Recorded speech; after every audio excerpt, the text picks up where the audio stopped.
Hi everybody, Jim Ostrowski back with the Liberty Moving Podcast.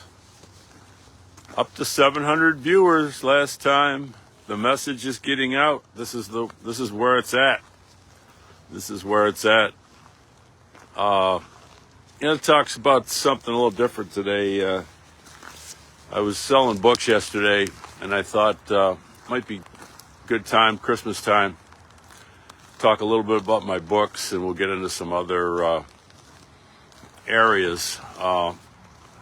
Couple of announcements. I'll be at Right Thinkers in the Southern Tier Monday night. You can find the location on Facebook.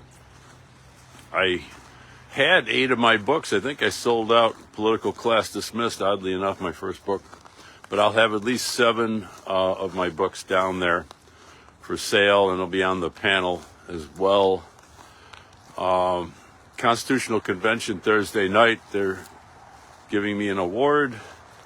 Greatly appreciated. I'll be there.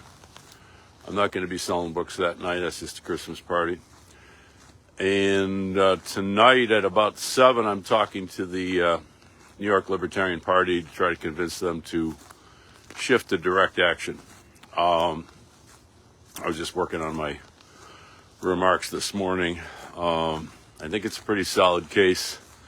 I talk about, we tried third-party politics. It didn't work. We tried Republican politics with Ron Paul. That didn't work.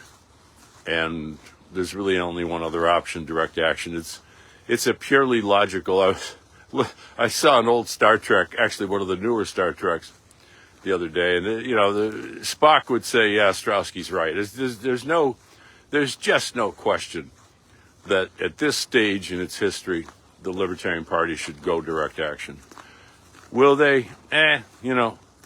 Human beings are emotional, Spock. They're not logical. Spock could have told you that. Star Trek told you that.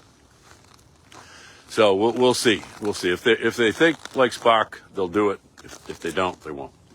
So I just want to talk about, so I know it's Christmas time. I'm a procrastinator myself, big time, lifelong. So naturally I went into a profession where I have to crank out timely legal briefs or face oblivion. Just crazy. I guess I work well with a gun to my head. So I just want to talk about why my gifts are perfect Christmas gifts. Well, for one thing, they're philo-Christian. I don't get into a lot of theology in my books, but in progressivism, I have a section about how to convince Christian progressives that they should no longer be progressives. Government schools are bad for your kids was written because St. Rose School closed in North Buffalo, my own kid's school. And it was written to try to convince people to pull their kids out of these government schools and in some sense help the Catholic Church, but also help homeschooling, help Protestant schools, and even secular schools to some extent.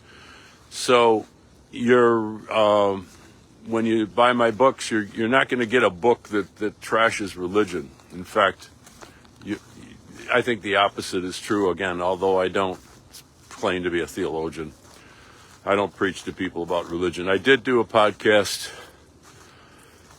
about why Catholics should not support Kamala Harris, which is fine. That type of argumentation makes perfect sense. Catholic to Catholic, that's fine, or Christian to Christian. But I'm not going to talk to somebody who's not a Catholic and try to convince them to adopt certain political views because of theological views they don't hold. So I just want to talk about, I have 13 books, and so why, other reasons why they're good books for Christmas. First of all, they're cheap. If you're like me, you're cheap. So there's fast delivery times. Amazon is incredibly efficient. I have to deal with Amazon. They have a monopoly, and frankly, without Amazon, I wouldn't be able to publish books, period. I'd be at the mercy of other darker forces. They're gifts that the recipient probably wasn't going to, what's the perfect gift? Something the person never would have gotten themselves, but they're glad they got it. Those are my books. The odds are, law of averages, I've sold 15, 16, 17,000 books, but the odds are whoever you're buying a Christmas gift for is not clamoring to get one of my books. They will like the book, however, when they get it. So I'm trying to think if there's any other reasons. So those are basically, they're perfect last-minute Christmas gifts. So let me go through. I've got 13. I'm going to talk about, there's a 14th book that was never written, which is actually a pretty funny story. I hope. I'm not sure if it proves anything, but I find it kind of amusing. So I have 13 books. 8 of them are on paper. So you got 8 great gift options. You can send them to the North Pole if you want. Now, if you're getting it for a spouse or a family member, you can get the Kindle, and I'll let you figure out how to do that. But and they're also on audio. So again, I'll let you figure out. Certainly, if you buy your wife a Kindle book or an audio book, they assume they could listen on your phone or your device or your tablet or however that stuff works. I'm not a techie guy. So, just a word about how I became a writer, and I've got 7 more books. So by the time I leave this mortal coil, I'll probably have 20 books, including some very heavy-duty. My last book is going to be the Big Think book, and I don't care how long it is. Normally I care about how long a book is because I have to care about the price of the book and I want it sellable, and price matters. I've learned that a lot by buying and selling books. So the last book, as far as I'm concerned, if it's 2,000 pages long, it's fine. It'll be priced at like $500 and, rich people might buy it. But it'll be on Kindle and it'll be on audio.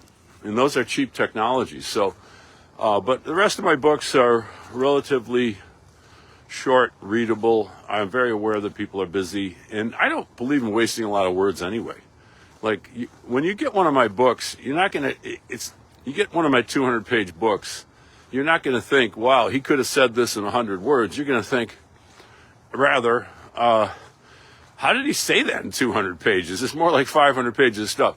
I don't know how I have that ability, but I have the ability to, there's 2 modes of thinking, analysis and synthesis.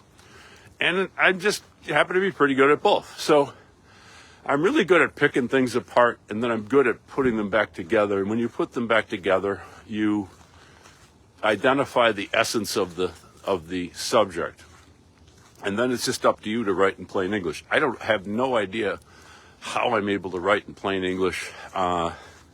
You'll have to ask the big guy upstairs. The fact that both of my parents were super smart, I had pretty good education, whatever, that explains it. But short words, short sentences, short paragraphs, kind of Hemingway-esque style of prose.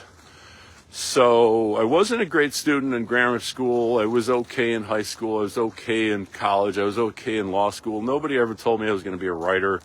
I never really planned to be a writer. I planned to be an NBA basketball player, failing that, maybe a linebacker in the NFL. And basically, I'm a very lazy person. So until I got to law school, I didn't really write all that much. But law school, they put a gun to your head and make you write, which I suppose was good. I have to credit that for getting me into writing long pieces. And one of my papers for senior year class in ethics was like 50 pages long. I say that was the first time I really wrote anything that was, a substantial piece of work. But then I got into it as a young lawyer. I started writing Bar Association reports that got some notoriety. Cato hired me to do the Cato Institute paper. There's a funny story about that, which I like to tell. So David Bose, who recently died, longtime libertarian and longtime VP at Cato, he was my editor for the 1989 Cato paper. And I sent him the draft, and he was all pissed off at me. David, type of guy that kind of bust your balls. Nice guy, but, he didn't mind, telling you off. He's just that type of personality. And I said, David, You asked me for 25 pages, I gave you 50. What's the big deal? And he said, I meant double spaced. So he asked me for 25. I didn't know. I don't remember him asking that, but he wanted 25 double spaced pages. I gave him 50 single spaced pages. And they had to figure out with their production team, whatever. They published every word and became one of their best-selling papers ever. So that was one of the first really long. It's about 50 pages, I suppose. And then I was asked to do a law review article for Hofstra Law Review, and that was 95 pages long. And I think I was off to the races as far as writing. But I didn't really have any book ideas until around 1990. And I saw what was happening in the country, and I began to realize that everything is sort of rigged and structurally moving in one direction, which is government's getting bigger all the time. There's nothing we can do about it, and we're screwed. So I think that was a pretty good prediction, actually, for 1990, because we then went through 34 more years of decline. We don't know what's going to happen in the next year. Maybe things are going to turn around. I kind of think they might, actually. This is amazing. So I sat down, I outlined a book, the only book that I outlined that I never wrote, and it's called Basket Case, The Decline of America and Why We Can't Stop It. I never wrote that book. And it's just funny how I just got busy with being a young lawyer at that time. And I just got busy. And again, I'm a procrastinator. I just never got back to it. There's other projects that they have a screenplay about nuclear war that I never got back to. Hopefully I'll get it written before we blow ourselves up. So the funny thing is, and I don't know what the lesson here is, that I didn't really write my first book until 2004. And you think about it, it was like 14 years. And I didn't really have any book ideas in that time. In fact, I told Lou Rockwell that by the end of the 90s, I had written a bunch of stuff. I'd had some op-ed pieces and some foundation pieces, some think tank pieces. But I was kind of like saying to myself, I don't really have anything more to say. So all of a sudden, Lou Rockwell, the old Rothbard Rockwell report had been defunct because Murray died in 95. Actually, I think Lou kept it up on paper. But the internet came along, and he kind of put that on the web in LouRockwell.com. I think it was 1999, and I started reading it. And I said, man, these guys are having a lot of fun here. I gotta get into this. So I sat down, I wrote a column I was going to send to Lou, and it was like, I can't remember the topic. There's some deer on the right over there. I can't really remember the topic, but I know it was like a tongue-in-cheek, kind of a humorous piece, which I don't do a lot of that, but I have done some. And I read it, and I said, I don't like it. It sat in the drawer for about a month or two. I said, let me send this out. I sent it out to Jeff Tucker at Mises. And he posted it, Lou posted it. It was on WorldNet Daily. It turned out to be super successful. People loved it. And it was like the article of the day, I think, on WorldNet Daily or one of these sites of that era that was a big deal. And I said, well, what's the lesson there? In the work of every genius, we recognize our own rejected thoughts. I mean, we often think that just because it was our idea, it can't be any good because, after all, it's just me. So you got to have a little bit of balls. You got to have some chutzpah as a writer. You got to think that you belong in the conversation. And that really got me kick-started. So I've written about it. I think I have about 100 articles on LouRockwell.com. I don't write too much anymore there. But then what happened is in 2003, it was one of the anniversaries of the Mises Institute, and they asked me to do a paper. And I said, well, let me do a paper, Murray Rothbard, his influence on me, and try to use some Rothbardian theory to explain what happened and why Buffalo declined as a case study, not just about Buffalo, but it's really a case study of Rust Belt cities and really politics generally, but using the example of a local area.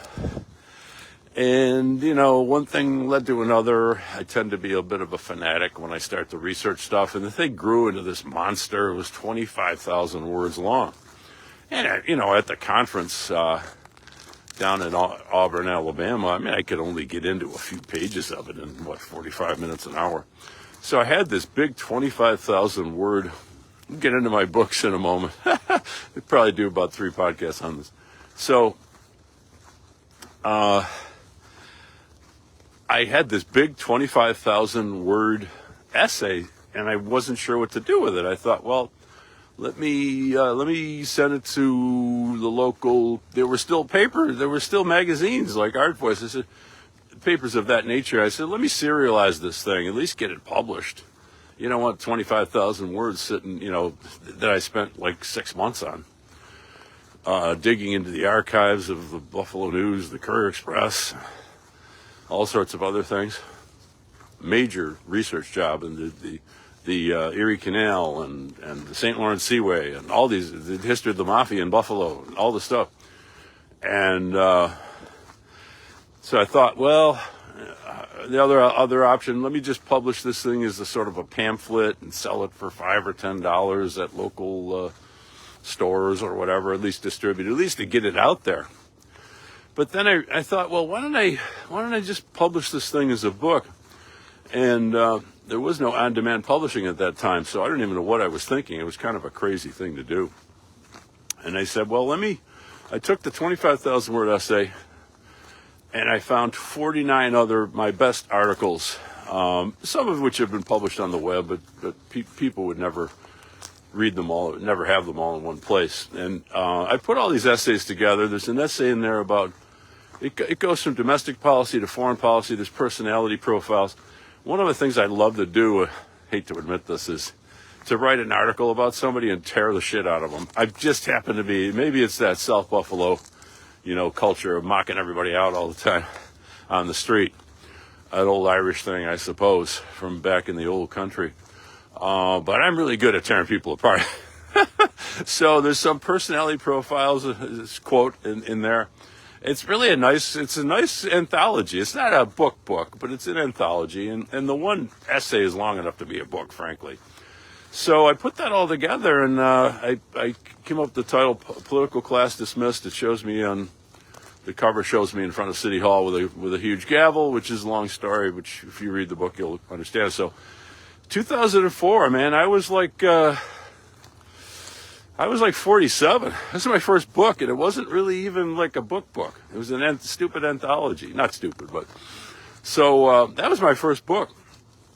And I enjoyed the hell out of it. It sold well. It was reviewed by the Buffalo News, but it wasn't on demand at that point because Amazon hadn't gotten there yet. So Amazon would sell out 5 books on Amazon, and they would ask me for like 2 more books or 3 more books. It's like, what? It was just crazy.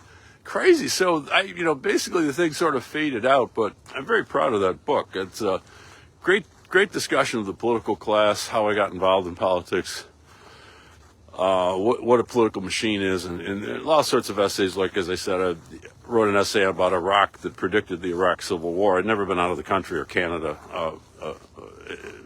in Canada at that time. But you don't have to be. The CIA didn't know it. I knew it because I can think. So that was the first book, 2004, and it makes a good. It would make a good. It's a good kind of what I call is. I like to think that book is like applied libertarianism. I take libertarian doctrine and I apply it to domestic policy, foreign policy, economic policy, and critique of the law and the courts. There's an advanced critique of the justice system in that book, which is going to be carried over and expanded upon. It's going to be the final book, the big think book on Archism. 1,000 pages, who cares? Whatever it is going to be. It might going to be my last serious political book, because I just know that by that time I will have nothing else important to say, because I've basically said everything. Sorry. So, second book, Government Schools Are Bad for Your Kids. Way ahead of its time. State of the art. It's written like a summation to a jury. If the people on the jury are parents of 5-year-olds, and they have to make that decision. Speaks for itself. Way ahead of its time. And it's empirical. It's not ideological. And it's a great gift for parents, again, of young kids. They haven't made that decision yet. That's the perfect gift for them. They don't have the ego investment. They're not in the schools yet, you know.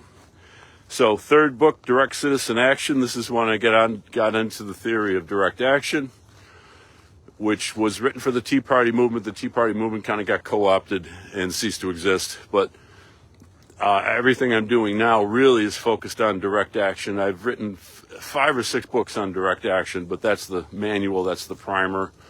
Voting with your feet, voting, pulling your kids out of government schools, voting with your money, all sorts of things.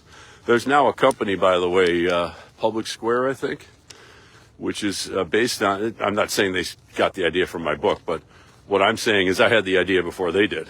I'm not a great entrepreneur of money, but I think people now realize that when you vote when you spend money, you're voting.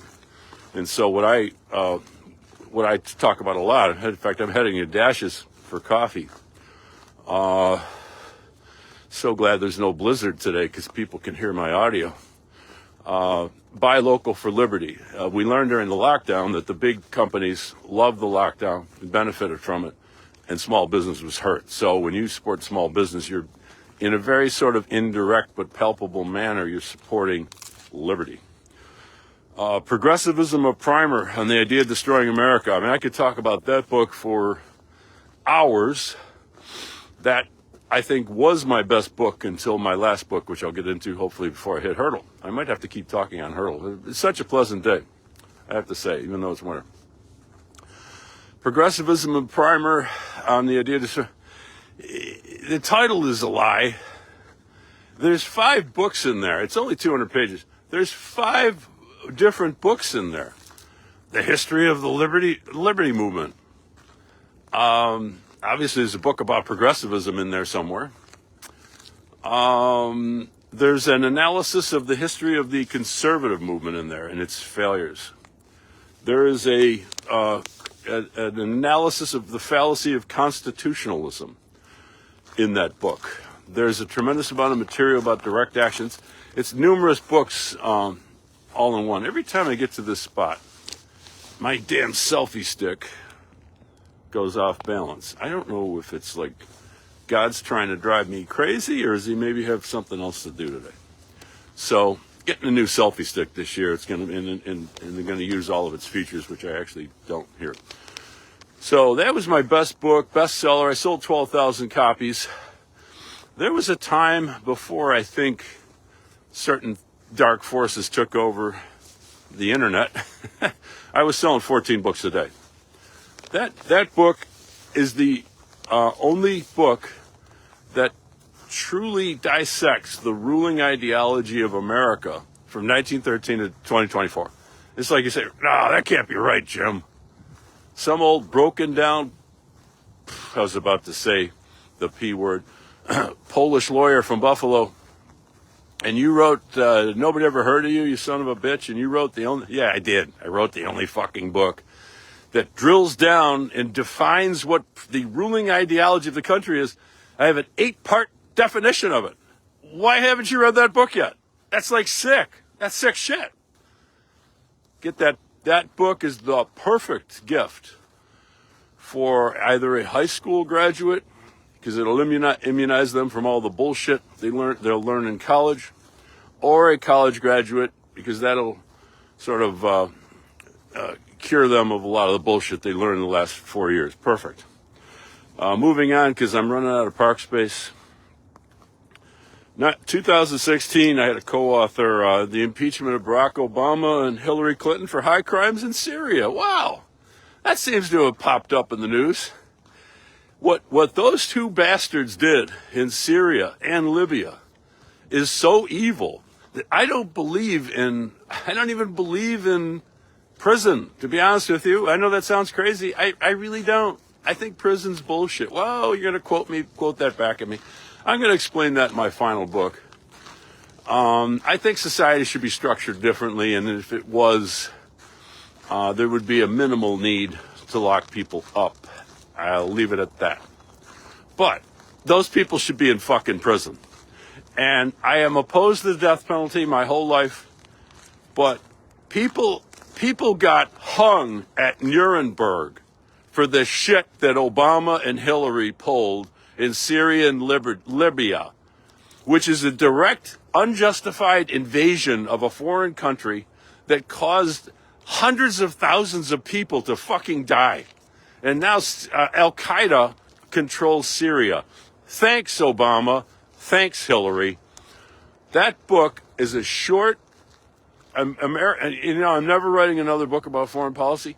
Americans don't care about foreign policy. Well, you should care about it because it cares about you. Foreign policy cares about you. The $3 trillion that evil bastard W. Bush spent on these fucking foreign wars bankrupted this fucking country and gave us Obama, who really fucked the country and divided the country and caused chaos in the country for 8 fucking years. That's why we have Trump. We have Trump because of Obama. We have Obama because of Bush. We have Bush's foreign wars. Very underrated little book by me and my co-author. Let's move on. I've got so many more and 7 more to come. Great Christmas gifts. Perfect. Last minute. Cheap. Philo-Christian. They're not shoving any theology up your butt, but they're not hostile to Christianity. How can we revive the liberty movement and defeat the progressive state of America? 2019. That's a Kindle audiobook.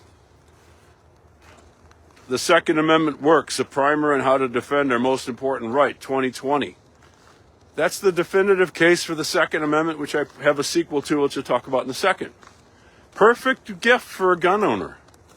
A gun owner. Perfect gift. You can't imagine it. Everything's in there.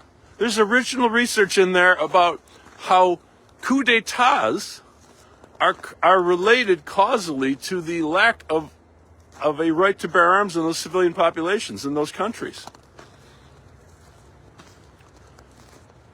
Here's another Kindle audio book. It's not on paper. Progressive Big Government's War on Black People. This has been completely ignored. I tried to have a program on this in Buffalo. I couldn't even get a venue that would host it. Completely ignored. I said, I'll put it on Kindle and audio, Somebody will listen to me, Jimmy Stewart. Mr. Smith Goes to Washington. Somebody will listen. Love that movie. That movie could be made today about what's happening today. There's nothing dated about that movie. A Crime Against Humanity, Essays Against the Lockdown. The definitive logical critique of why government is in charge of medicine. It makes no fucking sense at all. Only on Kindle and audio. Libertarian Devil's Dictionary. Funnier than fuck. I listened to it on audio. I'm laughing at it myself. Funnier than hell. Audio, Kindle only. Free the Children. How red state Americans can liberate their children from government schools. Hey, the point is, you Republicans, you talk about school choice and socialism and all this bullshit. Look, listen to my podcast that explains, I'm on Hurdle and I'm still talking, violating a sacred rule of the podcast. If you listen to my prior podcasts, you would know that the Republican Party is a separate and hostile political party to MAGA.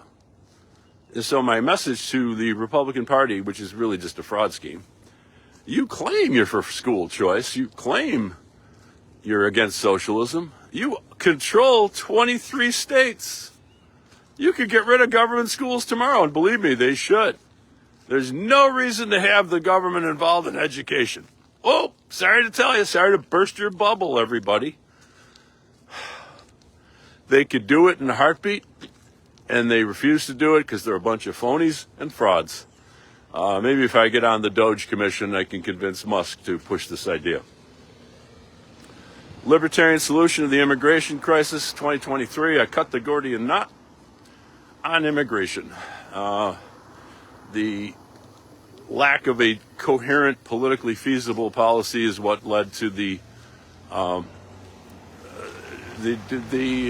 absence of the libertarian people on the scene until just recently, until Angela McArdle invited Trump to the Libertarian Convention. We were out of it for years because people thought we were for open borders. We're not for open borders. It's bullshit. I'm not going to go into that argument here because I'm way over time. And finally, really the best book I ever wrote. It's when you're doing something for 50 years, they say if you do something for 10 years, you get pretty good at it. I've been doing this for 50 years, and I've gotten better at it. I'm better now than I was 5-10 years ago. I'm just smarter. I know more stuff. I'm putting everything together. That's the definitive takedown of the gun control movement. It has not gotten really any support at all outside grassroots groups, and so I don't know what to say. I don't know what to say about it. We can end the gun control movement in a year if that book sells, enough copies and begins to influence the gun organization. The gun organization should buy it for all their members, but, they won't. So I don't want to end on a sour note, but so those are all my books. A little bit of story about how I became a writer. It was kind of by accident, which a lot of things happen by accident. And I just want to wish everybody, if I don't talk to you sooner, a Merry Christmas. Thanks for all the birthday greetings, and all my books are on Amazon if you need a last-minute Christmas gift for your libertarian friends and family.